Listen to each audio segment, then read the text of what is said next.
છે આખા રીંગણાનું શાક અને બટેટાનું. એટલે એના માટે આપણે રીંગણા કાપી નાખ્યું.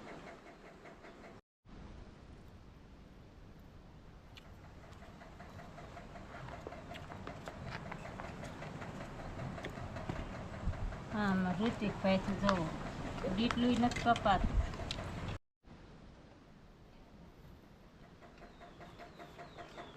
મસાલામાં નાખશું આપણે આ સવાણું ને ગાંઠિયા બે ખાંડી નાખ્યું. આ ગાંઠિયા છે, ગાંઠિયા નાખવાના. હવે આને બેને ખાંડી નાખવા.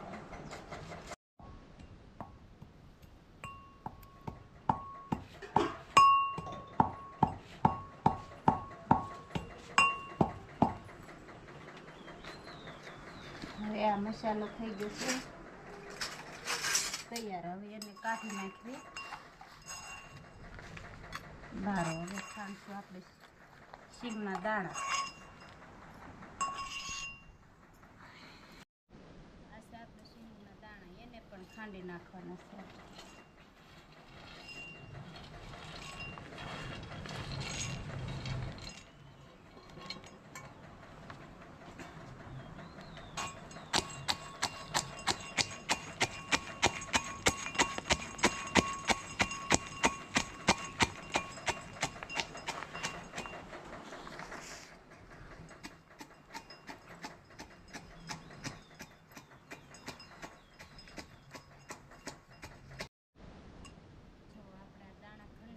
એનો પાવડર કરી નાખ્યો છે. હવે આને આપણે બહાર કાઢી નાખીએ.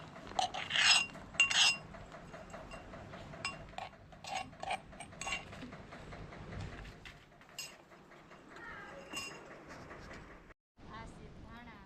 હવે આ મસાલામાં નાખશું આપણે થોડાક ધાણા કાપીને નાખી દઈએ, મિક્સ થઈ જાય એમ ભેગા.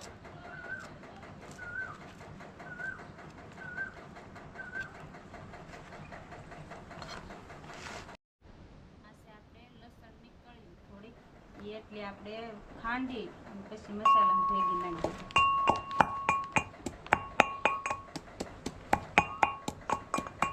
દઈએ. હવે આને આપણે નાખશું આ મસાલામાં.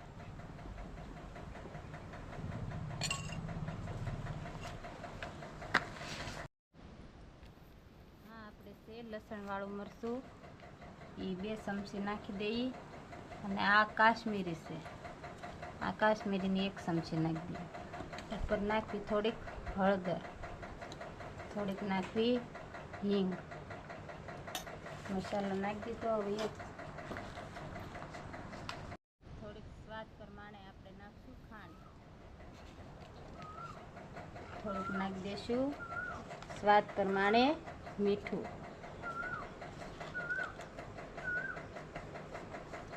થોડુંક નાખશું આપણે એમાં તેલ. આમાં મસાલો બધો ભેગો થઈ જાય ને એના માટે આપણે નાખશું થોડુંક તેલ.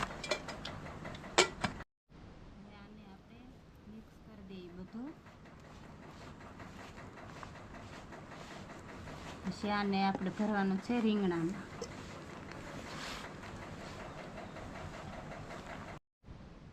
આ બની ગયો છે આપણે મસાલો રીંગણનો કમ્પ્લીટ થઈ ગયો છે. હવે આપણે એને ભરશું રીંગણામાં.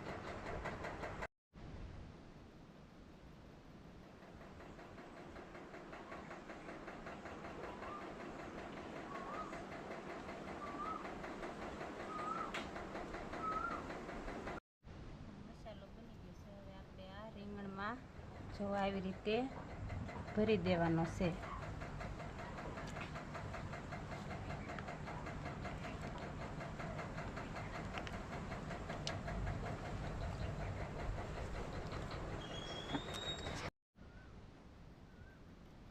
રીંગણ છે આમાં મસાલો હવે આમાં બધો ભરી દેવાનો છે. આવી રીતે ભરી દઈએ. પછી આ મૂકી દઈએ આમાં.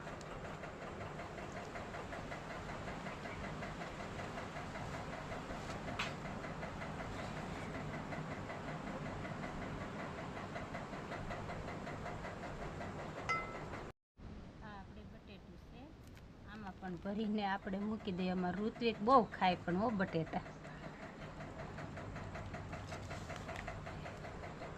ઋત્વિક ભાવે ને તને?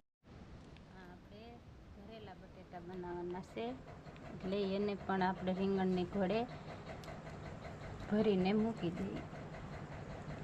એમાં પણ આ મસાલો ભરી દઈએ.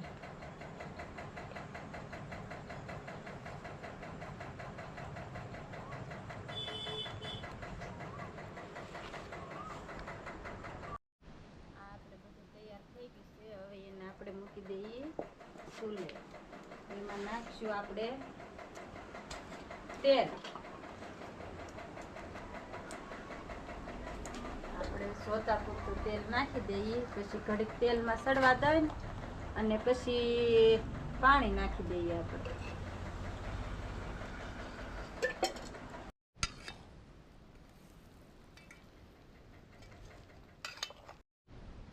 જો હવે આપણે આને હલાવી નાખીએ.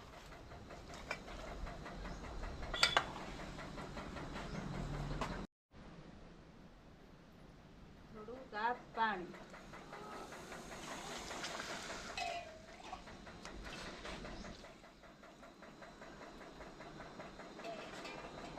હવે એને બધાને મિક્સ કરી દઈએ.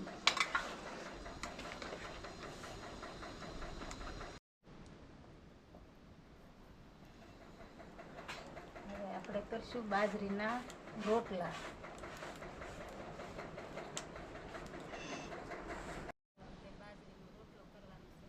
સ્વાદ પ્રમાણે થોડું મીઠું નાખી દઈએ. પછી પાણી નાખી દઈએ. પાણી નાખી અને પછી આપણે સાળશું બાજરીનો લોટ.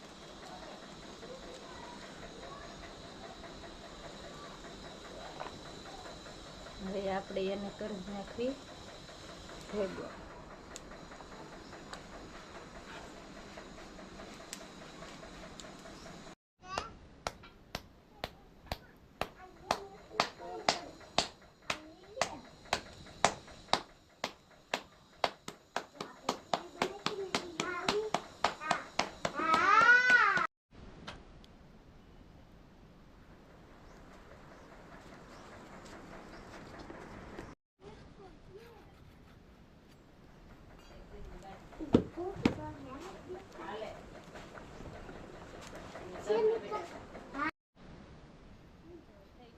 બાજરીનો રોટલો. હવે એને આપણે નાખશું પકવવા.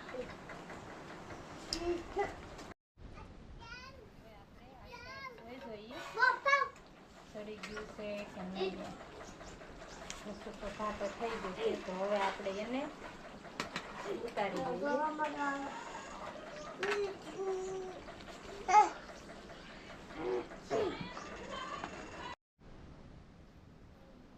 ભરેલા રીંગણા અને બાજરીનો રોટલો તૈયાર થઈ ગયું છે. હવે અને આ વિડીયો ગમ્યો હોય તો લાઈક કરજો, શેર કરજો અને ફોલો કરજો.